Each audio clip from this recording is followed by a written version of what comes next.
Olá, antes de falarmos sobre alguns compromissos que um pastor deve ter com o discipulado, eu penso que nós, como pastores, precisamos refletir sobre o nosso ministério, para o qual Deus nos chamou. A maior parte dos pastores, como eu, fui por um bom tempo, tem uma visão do pastorado, uma visão muito clerical,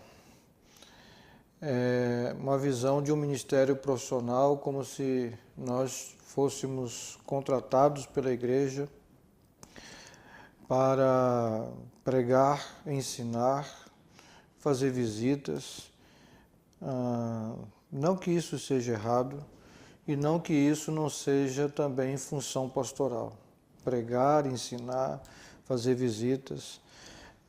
Com o secularismo entrando também no ministério pastoral e dentro desse movimento de crescimento de igreja, a gente percebeu também que o pastor se equivocou achando que ele foi chamado para ser um pastor executivo, um gerente da igreja, porque além de pregar, ensinar ou até visitar, aqueles que visitam ainda, o pastor precisa gerenciar a igreja como se fosse uma organização, se envolver com a administração,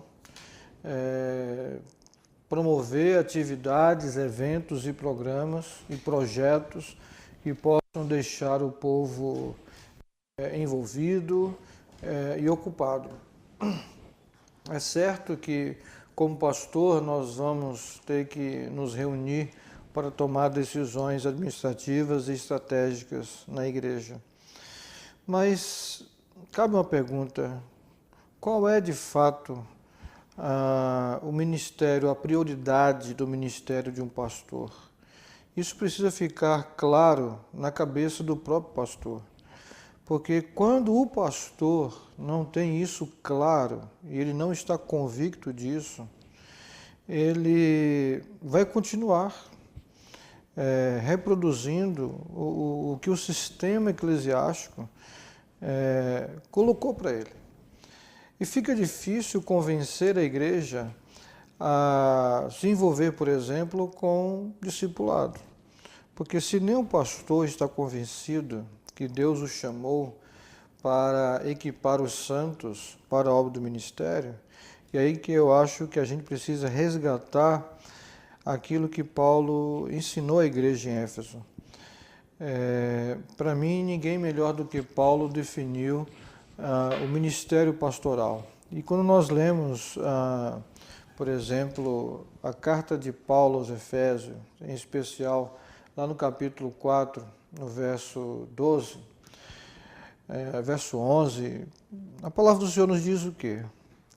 Que além de apóstolos, evangelistas, profetas, Deus também estabeleceu, pelo ministério de Cristo, pastores e mestres, ou pastores mestres, com o propósito de aperfeiçoar os santos, ou seja, capacitá-los, treiná-los para a obra do ministério, visando a edificação do corpo de Cristo. Conforme Efésios 4, o entrelaçamento, o envolvimento de cada parte do corpo de Cristo promove a edificação do próprio corpo de Cristo. Esse é um milagre do Evangelho. Agora, qual é o papel do pastor? Fazer tudo pelas ovelhas? Fazer tudo pelos membros? O pastor tem que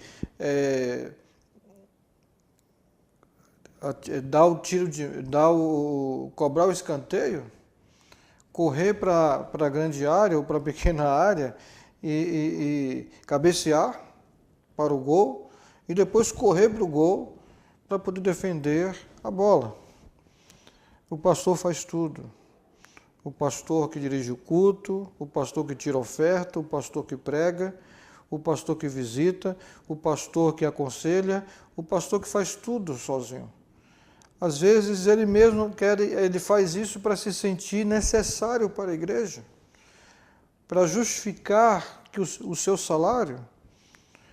Eu acho que esse pastor e essa igreja não entendeu o seu chamado para servir a Cristo.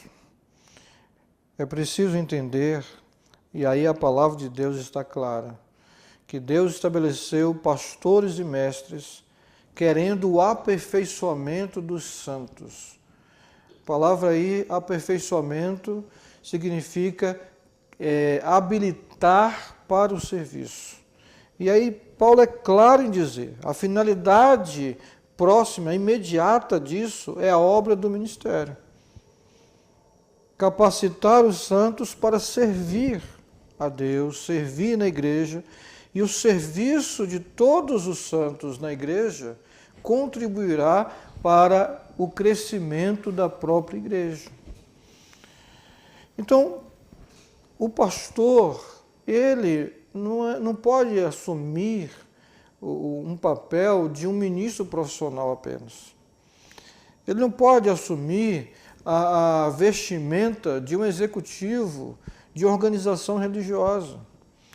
O pastor precisa ser um treinador, um capacitador, promover o crescimento da igreja. Precisa ser um discipulador. E aí, quando o pastor entende isso, ele vai fazer compromissos com isso, com o discipulado. E ele vai ter que fazer escolhas. Ele vai precisar dizer não para algumas outras coisas que ele fazia no modelo executivo do pastorado ou no modelo clerical profissional do pastorado. Ele vai deixar de se concentrar mais nos processos, nos programas, nos eventos e vai se concentrar mais agora em pessoas, na formação de pessoas, na formação de líderes. E aí que entram alguns compromissos do pastor com ele mesmo. O primeiro compromisso do pastor discipulador é com o seu próprio discipulado, com a sua própria formação. Sabe por quê? Porque o pastor não é uma pessoa que já chegou lá. O pastor é um discípulo de Jesus que também está crescendo à semelhança de Cristo. Talvez, espera-se que o pastor tenha mais conhecimento de Deus, mais experiência com Deus, mais uma caminhada com Jesus. Mas isso não significa que ele já esteja na estatura do varão perfeito que é o Senhor Jesus. Então ele precisa também de pessoas que vão ajudá-lo no seu crescimento espiritual. O pastor precisa de mentores, de companheiros de oração. O pastor também precisa de aconselhamento bíblico, de orientação ministerial. Isso é chamado de mentoria. Então é importante que o pastor, primeiramente, ele se ocupe em buscar orientação, autodiscipulado. Ele precisa buscar pessoas que ele confia, um colega de ministério, um amigo de caminhada, que possa ajudá-lo, onde ele pode compartilhar, né, as suas dúvidas, as suas dificuldades, as suas inquietações, as suas vitórias, os seus fracassos. Porque às vezes os pastores, quando eles chegam nas reuniões pastorais para comunicar o que eles estão vivendo, geralmente contam vantagens, e muitas vantagens. Dificilmente eles abrem os seus corações, as suas inquietações, as suas dificuldades. E lá na frente, depois de algum tempo, a gente toma conhecimento de que aquele determinado pastor desistiu do ministério, aquele determinado pastor se cansou, né, de pastorear, eles foram fazer outras coisas. Essas pessoas talvez até caíram em dificuldades morais, em problemas morais, e porque essas pessoas, esses pastores, caminhavam sozinhos, né? Não caminham juntos, e nós precisamos ter parceiros. Você pode procurar alguém para caminhar assim com você. Se você tiver 1, 2, 3 amigos, seria muito bom na questão do discipulado. Uma outra coisa importante, um outro compromisso que um pastor discipulador precisa ter, além de ele buscar pastoreamento para si mesmo e discipulado para si mesmo, através de algum outro pastor, amigo de sua confiança, ele precisa começar com a família dele. O discipulado precisa começar em casa. O pastor precisa ser o principal discipulador da sua casa. É lógico que a sua esposa e os seus filhos também deverão ter companheiros de discipulado. A sua esposa precisará ter alguém para caminhar também em discipulado, para compartilhar as suas necessidades e orarem juntas e buscarem direção de Deus e compartilhar o que Deus tem falado com ela ao longo dessa caminhada com Cristo. Os filhos do pastor também, né, precisam ser discipulados. E lógico que o filho do pastor será discipulado por uma liderança que foi discipulada por esse pastor, que tem um exemplo nele, que tem nele o modelo. Mas o modelo discipulado precisa começar em casa. Então eu faço a seguinte sugestão, querido. Antes de você começar, se você não começou ainda, não implementou um trabalho discipulado na sua igreja de uma maneira efetiva, faça uma experiência na sua casa. Comece uma espécie de pequeno grupo que se reúne uma vez por semana, como se fosse um culto doméstico, sabe?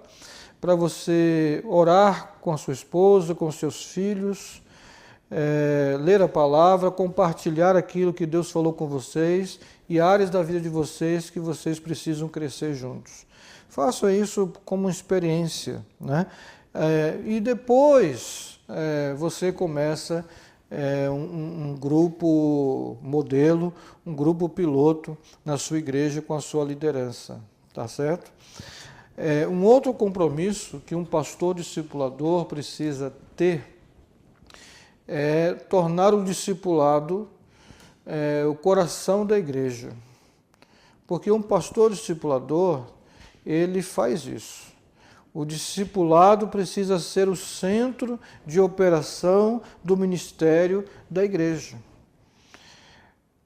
Deve ser o que a igreja faz com maestria. Deve ser aquilo que define a missão desta igreja, o discipulado. Diante disso, eu penso que o discipulado não pode, querido, competir com outros ministérios na igreja. Mas todos os ministérios precisam trabalhar visando o discipulado.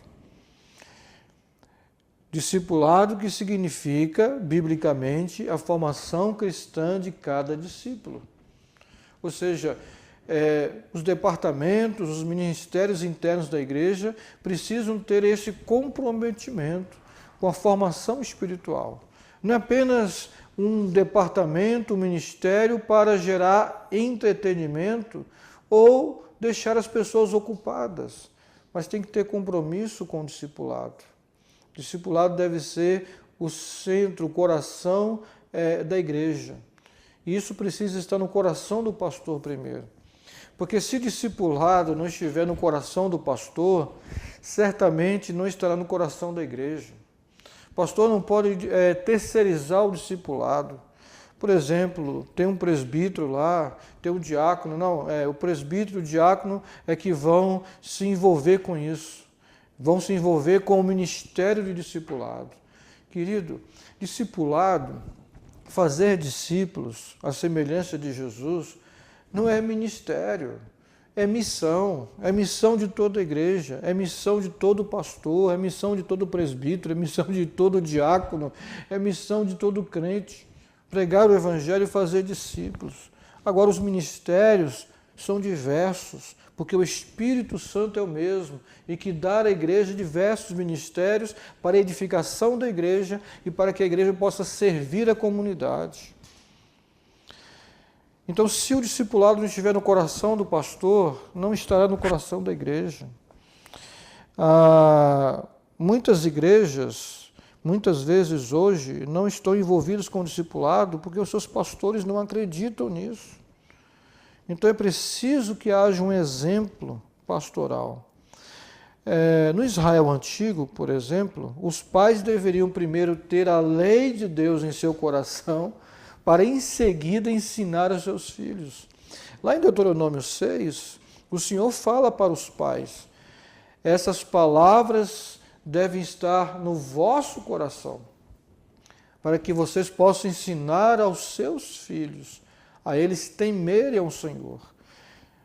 E aplicando ao contexto do discipulado, se discipulado não estiver no coração do pastor, ele não vai ter motivação, empolgação e prioridade nisso, no seu ministério, na igreja local. Se não estiver no coração do pastor, o discipulado não estará no coração da igreja. Então o pastor precisa ter esse compromisso de tornar o discipulado o centro, o coração da igreja, aquilo para o qual a igreja foi chamada. Um quarto compromisso de um pastor discipulador é iniciar o seu pequeno grupo de discipulado. Por quê? Porque o grupo de discipulado do pastor é o grupo referência, é o grupo modelo. É ele que vai referenciar os demais grupos da igreja. Então, o pastor presidente, o pastor sênior, o pastor principal da igreja deve começar o seu pequeno grupo de discipulado. Porque numa igreja onde o discipulado passa a ser a coluna vertebral no processo de edificação do corpo de Cristo, o pastor principal não pode transferir essa tarefa para os pastores auxiliares, para os presbíteros, para as demais lideranças. Mas ele deve ser a inspiração para toda a igreja. Então, qual é o ideal? O ideal é que o pastor principal comece o seu grupo, o seu pequeno grupo, com a liderança da igreja. Se você é um pastor presbiteriano, com seus presbíteros, com as esposas desses presbíteros, por exemplo, se uma igreja batista, começar com a diretoria daquela igreja, com os diáconos, com as diaconisas. Uma coisa que tem me preocupado, às vezes, conversando com um colega ou outro, e que estão envolvidos com célula ou pequeno grupo, e eles estão interessados em discipulado, em implantar discipulado na sua igreja, e às vezes eu pergunto se a liderança deles está envolvida com o discipulado, se ele está discipulando a sua liderança de perto, e se essa liderança também está discipulando outros. Eles dizem: olha, a minha liderança não tem nenhuma dificuldade com o discipulado, até apoia, mas eles não estão discipulando ninguém e eu não estou discipulando eles. Eu acho que isso não contribui para se criar uma cultura de discipulado na sua igreja, porque as pessoas precisam de um modelo. Porque, ainda que seja bíblico o pastor dizer faça discípulos, é importante que o pastor também possa dizer: veja o meu exemplo, olhe para o que eu estou fazendo. Isso também é fundamental, porque a igreja precisa de um modelo, e o pastor e a liderança da igreja deve ser o modelo de discipulado para os seus liderados. É preciso que esse grupo seja modelo para os outros, porque também não cai bem, né, ensinarmos o que não estamos fazendo. E sempre que sempre que estivermos falando sobre discipulado, Esse texto de Filipenses 4:9 será recorrente aqui nas nossas conversas, porque para mim é muito claro sobre a importância de você ser modelo e você poder dizer para as pessoas, olha, façam como estou fazendo. Quando Paulo diz, o que vocês ouviram, o que vocês receberam, aprenderam, e vocês me viram fazer, façam. E o Deus de paz será convosco. Olha a importância de Paulo dizer assim, o que vocês viram em mim. Então o pastor precisa discipular a sua liderança. Isso é fundamental. Esse é o modelo. Nós fazemos isso aqui em nossa igreja. Então, os meus pastores, auxiliares, os presbíteros, eles se reúnem comigo uma vez por semana, no pequeno grupo de discipulado, as esposas juntamente também. E eu louvo a Deus porque eles entenderam isso. E eles estão vivendo isso e estão discipulando também um pequeno grupo deles. Mas eles estão vendo em mim esse exemplo.